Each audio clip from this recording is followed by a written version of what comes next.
20년 차의 사람 닥터입니다. 오늘은 이상한 사람을 초반에 걸러내는 방법에 대해서 말씀을 드리려고 해요. 제가 40대 중반까지 살아보니까 초반에 뭔가 이상하다 싶은 사람은 만나면 만날수록 정말 이상한 경우가 많더라고요. 사실 이성적으로는 그러면 안 되잖아요. 첫인상이라는 거에 너무 집착하면 안 되는데, 아무튼 경험은 그래요. 인간의 뇌는 되게 작은 정보를 가지고도 많이 판단하려는 습성이 있어요. 그런 것을 휴리스틱이라고 하죠. 사람은 선입견에 잘 휘둘리기도 하고, 또 확증 편향이라는 것도 있어서 일단 선입견이 생기고 나면 자꾸 그거에 맞는 정보만 취사 선택하는 오류가 있기는 있어요. 하지만 그런 것들을 다 애누리하고 나서도 지나고 나서 보면은 틀린 경우보다 맞는 경우가 더 많기는 한 것 같아요. 자, 우리는 그리고 따뜻하고 이성적인 사람이니까 그 사람이 예쁘고 못생긴 거, 또 부자이거나 가난한 거, 이런 것들은 우리가 이성적으로 크게 보정을 해야 되겠죠. 그런데 우리가 믿을 만한 거 한 가지는 있어요. 뭐냐면 정서적인, 감정적인 위화감이에요. 정서적인 위화감이 있다면 첫 만남 또는 초반에 만났을 때 정서적인 위화감이 느껴진다면 조심해야 돼요. 왜냐면 감정이라는 거는 사람이 완벽하게 꾸며내는 것이 거의 불가능하기 때문에 그렇죠. 그래서 그 사람이 아무리 나에게 잘 보이려고 또는 뭔가 꾸며내려고 해도 그 사람이 느끼는 감정을 모두 다 완벽하게 꾸미는 게 불가능하고, 그 사람이 속으로 느끼는 어떤 감정이 누출이 될 거기 때문에 그래요. 이 사람이 감추려는 감정이 누출됐을 때 우리가 어떻게 그걸 캐치할 것이냐, 우리가 만약에 FBI나 CIA처럼 어떤 미세 표정을 막 잡아내고 바디랭귀지를 잡아내는 것을 우리가 앞으로 계속 트레이닝 할 것이냐, 이런 방법도 있지만 현실적으로 저는 그거 되게 어렵다고 생각해요. 그런 미세 표정 바디랭귀지를 잘 캐치하고 응용할 수 있을 때까지 굉장히 많은 트레이닝 기간이 필요하다고 생각하는 편이거든요. 그래도 그게 궁금하신 분들이 있으면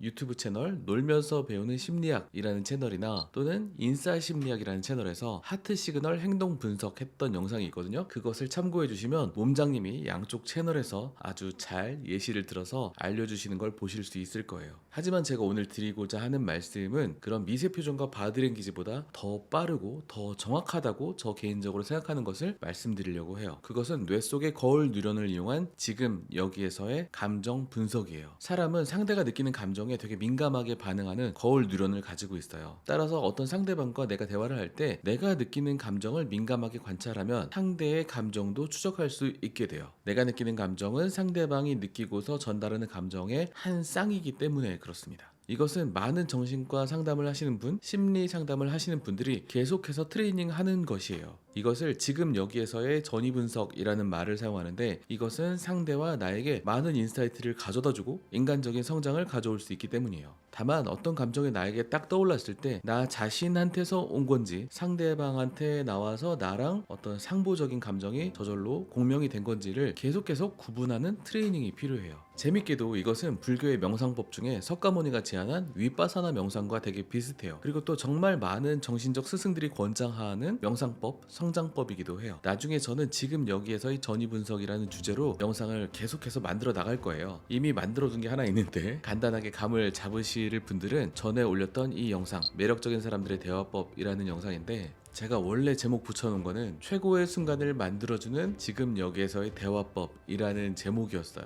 그런 내용을 담고 있으니까 참고를 해주시면 됩니다. 자, 이제부터는 정서적 위화감을 느끼게 만드는 몇 가지 예시들을 한번 소개를 한번 해볼게요. 자, 첫 번째로 타이밍입니다. 내가 자랑할 타이밍이 아닌데 자랑을 한다. 상대가 그렇게 공감할 타이밍이 아닌데 그냥 막 마구잡이로 공감이 들어오는 거예요. 예를 들어서 정말 저 오늘 학교 가기 싫어요. 아이고 나도 그런 적 있어. 나도 옛날에 막 LA에 살 때 학교 가기가 싫었는데 그때 누가 날 도와줘가지고 마음을 다잡고 정말 그랬지. 너도 지금 그런 마음이지? 근데 그러면 안 돼. 내가 사람이 많고 잘 되려면 학교를 다녀. 나 지금 학교 가기 싫다고 한마디 했는데 굉장히 섣부르고 무차별적인 그런 공감하려는 태도가 들어왔죠. 이런 식으로 공감할 타이밍도 아니고 정확한 공감도 아닌데 그냥 막무가내 공감이 들어온다든지, 친한 척할 타이밍이 아닌데 되게 친한 척 한다든지, 너랑 나랑 그런 사이 아니잖아, 우리 사이 되게 끈끈하잖아, 뭐 이렇게 친한 척을 과시한다든지, 또 뜬금없이 우리 원장님 잘 되셔야죠, 내가 앞으로 많이 도와드릴게요, 막 뜬금없이 앞으로 도와줘야 된다든지, 당신이 잘 되기를 빈다든지, 뭐 이런 식으로 타이밍이 맞지 않은 감정 표현을 할 때 감정적 위화감이 들게 돼요.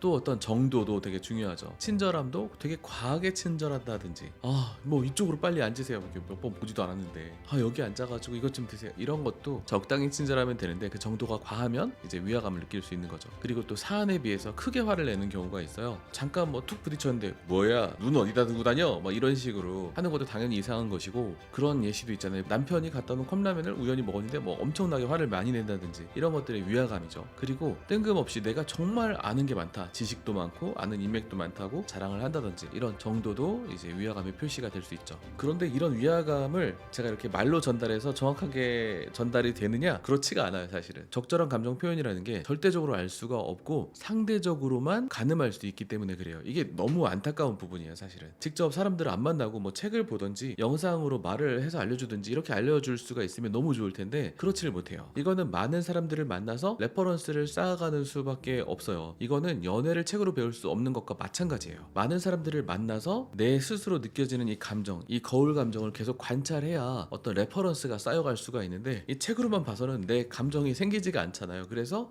레퍼런스를 만들 수가 없어요. 자, 이제부터 진짜 핵심을 말씀드려 보려고 해요. 평소에 우리가 감정에 초점을 맞춘 대화를 하지 않는다면 평균적인 사람들의 감정 반응에 대한 내 레퍼런스를 얻을 수가 없어요. 지금 내 앞에 있는 이 사람이 표현하는 감정의 타이밍이 적절한지 정도가 적절한지 알기 위해서는 평소에 레퍼런스가 있어야 돼요. 사실 여자분들은 남자분들보다는 그래도 감정 가득한 대화를 하는 경우가 많기 때문에 자동적으로 능력치가 조금 더 높긴 하죠. 그리고 대화를 할 때도 내가 내 감정을 들여다보는 습관을 자꾸 들여야 이게 상대방한테서 온 건지 나한테서 온 건지 적절한 감정 표현이 되고 있는 건지 부적절한지 알 수가 있게 돼요. 자, 그리고 대화를 직접 하기 전부터 이 사람이 괜찮은지 안 괜찮은 사람인지 알 수 있는 경우도 종종 되게 많아요. 대개는 어떤 자세나 걸음걸이, 표정 이런 것만 봐도 바디랭귀지만 봐도 조금은 알 수가 있어요. 의사들은 우스갯소리로 이런 말을 한단 말이에요. 수십 년 동안 진료를 하다 보면은 진료실 문을 딱 열고 걸어 들어오는 모습만 봐도 이 사람이 어떤 사람인지 대충 감이 잡힌다는 말을 하기는 해요. 술자리 같은 데서. 아마 의사뿐 아니라 장사를 하거나 스튜어디스처럼 많은 사람들을 만나는 사람들은 아마 다 자신만의 촉이 있을 거예요. 뭐 예를 들어서 이런 게 있어요. 표정에 자신이 어떻게 비춰질까, 내가 얕잡아 보이고 싶지 않다라는 표정과 바디랭귀지가 있는 경우도 위화감이 좀 센 경우예요. 예를 들어서 비행기를 타가지고 뭐 필요한 게 있다 그러면은 이거 필요한데 이것 좀 해주실 수 있나요? 이렇게 얘기를 하면 되는데 자신이 얕잡아 보일까봐 의식하는 태도와 눈빛 이런 것들을 보여준다면 위화감이 있는 거예요. 그냥 공손하게 말해도 되는 거. 왜냐면 서로 부드럽게 말하면 좋잖아요. 근데 뭔가 위협적으로 말을 한다든지 불필요하게 그런 아무 계기도 없었는데 이런 것들이 벌써 정서적 위화감을 보여준다고 할 수 있죠. 식당에 왔으면 맛있어 보이는 거 메뉴판 잘 보고 시켜서 먹고 나가면 그만인데 뭔가 얕잡아 보일까봐 예를 들어서 점원한테 반말을 한다든지 아니면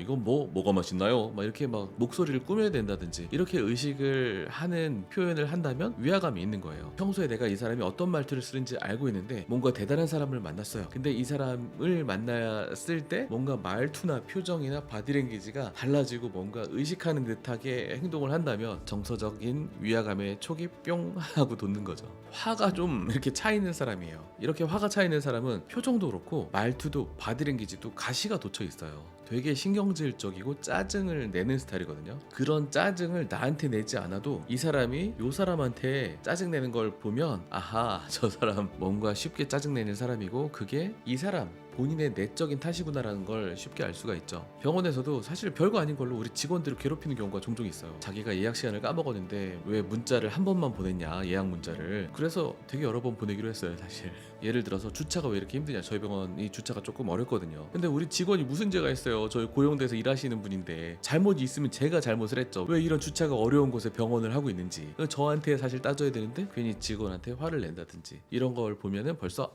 이 사람 알람 사인, 위험 사인에 대한 촉이 뿅 하고 돋는 거죠. 또 화가 난 대상이 사람이 아니라 사회 현상에 대해서도 화가 많이 난 경우가 있어요. 사실은 이렇게 화가 많은 사람들은 결국 대상만 다르지 화가 났다는 건 좀 비슷하거든요. 그래서 언젠가 그 사람이 화를 내는 대상이 내가 되는 거는 시간 문제예요. 사실은 감정적 위화감이라는 건 사실 스펙트럼이 너무 넓기 때문에 딱 집어서 말하는 게 사실 의미가 없어요. 사실 예를 들기 위해서 말을 한 거지 이렇게 말로 다 전달할 수 있는 것은 아니거든요.